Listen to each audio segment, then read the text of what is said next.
Let's chika, Donnie Pangilinan, hindi bet maging babaero. Amidado si Donnie na minsan na rin daw siyang nabasted ng mga babae. Panigurado, may mga times na nabasted na ako, lalo na nung bata pa. Pero hindi ko na masyadong maalala pa pag-amin ni Donnie.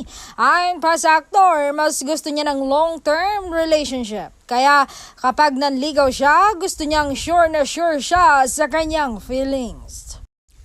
Hindi ako yung katulad ng mga ibang lalaki na parang ligaw ng ligaw. Pag si Bel lang talaga. Pag mamalaki pa niya, isa-isa lang daw kung siya ay manligaw. Hindi pa raw nangyari na pumaporma siya ng sabay-sabay. Sabi pa niya, hindi rin daw siya nanunuyo agad ng ibang babae kapag nabasted. Mas gusto raw niya na mawala ang sakit nang nabasted bago manligaw muli. Ginagawa niya ito para mas buo niya nga maibigay ang sarili sa bagong nakakarelasyon.